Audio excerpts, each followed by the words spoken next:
Another day, yet another Labour scandal. They just can't seem to get any good press, the Labour Party, at the moment, can they? Because they keep on just doing really stupid shit. I mean, their PR team is clearly absolutely terrible. And this is the latest idiotic thing that the Labour Party has done. They have had their head of operations write on LinkedIn saying, I have nearly 100 Labour Party staff, current and former, going to the US in the next few weeks, heading to North Carolina, Nevada, Pennsylvania and Virginia. I have 10 spots available for anyone available to head to the battleground state of North Carolina. We will sort your housing. Email me on labourforkamala@gmail.com if you're interested. Thanks. Wow, she even went to the length. She's not only it seems like she's using her time when she's being paid to be head of operations for the Labour Party to actually campaign for Kamala Harris, which is bad enough as it is, but she's clearly putting quite the effort in because she's organised a heck of a lot of people, and she's even made an email address just for the occasion. Okay, this is not just a little call out. This is clearly quite an operation that she is organising to try and boost Kamala Harris's campaign. And everyone has looked at this and gone, whoa, whoa, whoa, whoa, whoa. Can you imagine if anyone else did this, how people would react? Can you imagine if the Russians sent 100 people over to help one side of the US election campaign? This really, really looks like election interference from abroad. Okay? I know that sometimes one president or prime minister of one country will endorse a candidate that is running in another country. Okay, fine. I'm not saying they have to be completely unbiased at all. I don't think anyone is hiding the fact that the UK Labour Party prefers Kamala Harris to Trump. Fair enough. But to actively be getting involved in the campaign, not just sending 1 or 2 people, but sending 100 people over there to the crucial swing states to try and interfere with the election result there, I think this is very, very, very fishy. Now, who is this lady? Is this just some rogue intern low down in the Labour Party who said something a bit stupid?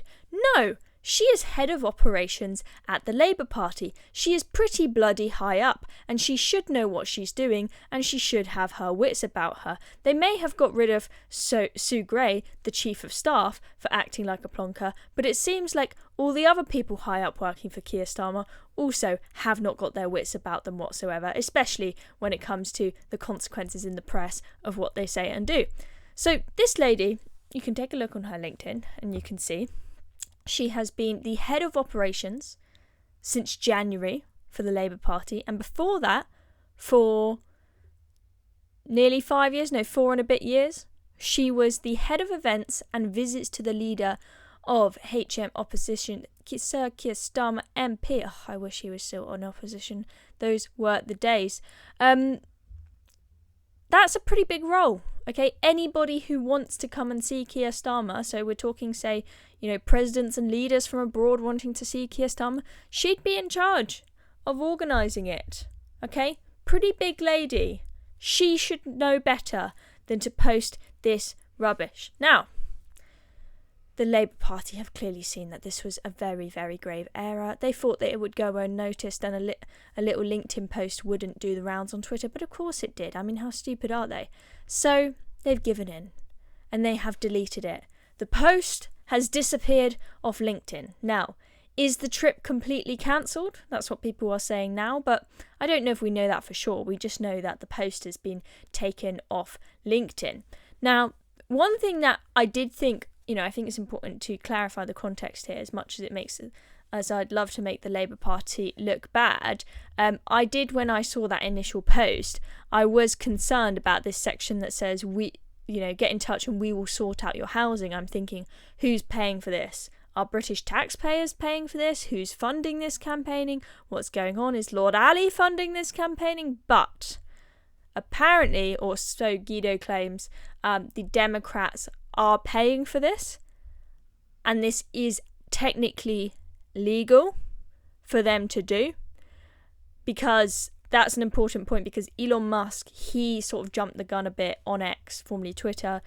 He shared her LinkedIn post and said this is illegal. Apparently this is legal, but that doesn't mean that it is a good look just because it's legal. This is downright stupid from the Labour Party. All they have done since they've come into office is do stupid thing after stupid thing after stupid thing after stupid thing. I know that the media tend to look towards the bad stuff rather than the good stuff when they look at what a government is doing, but I am struggling to find good stuff that this government is doing. It is an absolute clown show in number 10, and I can't wait for it to be over already. I did think before the general election, I'll vote reform because Labour can't be that bad. 5 years of Labour, they're basically just the same as the Tories. It really can't be that bad, can it? But it's been pretty bad already. And it's only been, just over 100 days of Keir Starmer and his chums in office. Now, I'm not saying that I regret voting Reform. Labour were going to win regardless, so I voted for them. But it's been a lot worse than I expected. It's fair to say this country is going down the drain by the looks of it. But let's hope that in 5 years' time, maybe Reform can save us. We'll see what happens. Anyway, I'm Chloe Dobbs. Make sure you subscribe to the Reason channel, because there will, of course, be far more Labour madness and ridiculous stuff that they do for us to report on, and we don't want you guys to miss out on any of it, so make sure you're subscribed so you don't miss out. I will see you guys the next time Keir Starmer gets up to no good, because there will be a video here about it. See you soon.